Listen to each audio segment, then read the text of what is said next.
Neeve is 14 years old, lives in Daisy Hill, and loves to write stories and read books. Today, Neeve wants to speak about mental health in teenagers today, and she calls it the silent struggle. Neeve wants to share her perspectives with you and raise awareness. Please warmly welcome the very brave Neeve.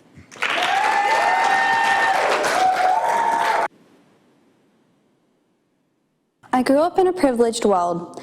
I never had to wonder when my next meal would come, never had to wonder why mum or dad wasn't coming home. However, this did not mean my life was without its challenges. Everyone has struggles to deal with, insecurities, anxieties, or other secret torments. Just because someone might not share them does not make them any less real.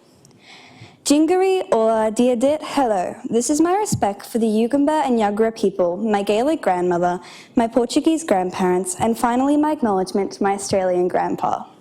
My name is Neeve Taia, and I will be sharing my perspective on mental health with you today. When picturing childhood, one usually sees a playground or picnic. For me, it's a room enveloped in peaceful night, torchlight illuminating words on pages. Others, however, are not as fortunate. They think of shouting, of hiding in closets, holding their breath so they might never be found. For others still, it might be fleeing a war or finding bruises where there should have been kisses. We live in a world where talking about these things makes the listener uncomfortable, makes their eyes dart away, makes them change the topic. But my purpose here is to tell you, the little boy hiding bruises under fabric, the little girl hiding tears beneath smiles, that it is okay to talk about it. You were heard, you were acknowledged, you were seen. Some days there is nothing wrong. Everything is perfectly fine, but then it hits you. This cripplingly heavy fear sets in, clutching shadowy fingers around your heart. Sometimes our youth are told to hide these struggles, that they are weaknesses to be exploited, but quite simply they are not. Vulnerability is power. Being able to empathize with others is power. To open your heart to others so their burden might be less. That is true power. This power is love, and it is far wiser, far more formidable than any form of manipulation or blackmail. Today I tell you the story of a girl. This is the tale of a girl who hates school.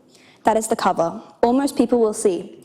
They will assume that that is it, and there is nothing that fuels this hatred beyond simple laziness and teenage rebellion. You can picture it quite clearly, can you not? This angry girl refusing day after day to attend this place simply because she wanted to sleep longer? But what if I told you there was more? What if I told you she was kind, loved others? What if I told you she was hurting and broken? What if I told you the reason why she stayed up so late? Why she really hated going to school? I implore you, my audience, to wait a moment before moving on to the prettier, more interesting covers, to understand this girl and her hatred, and to not judge her on that alone.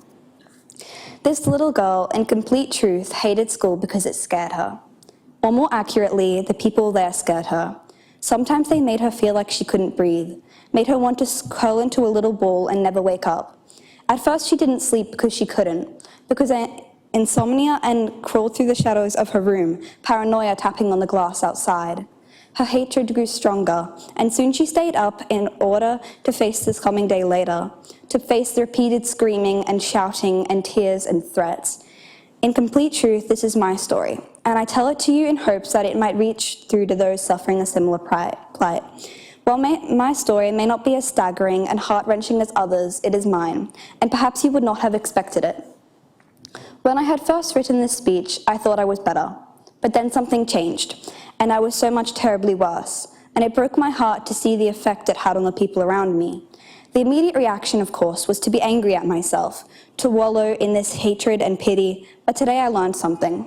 Something that eludes some who search for it no matter where they look. Something, in turn, I will come to forget and then find again. In complete truth, I have always tried to do things myself. I believed that there was no one else to turn to, and today I had to face that.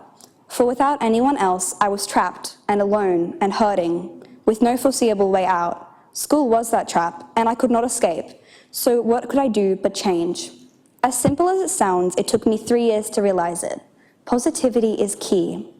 The point of this speech is not to tell you that I'm okay, so now celebrate it, because I'm not. But I'm not okay. I'm trying, and I believe everyone deserves the chance to try. I am a child. Underneath everyone there is a child. Some are brave and kind, others are quiet and lash out. But are we not all children? Are we not all deserving of love, of a second chance?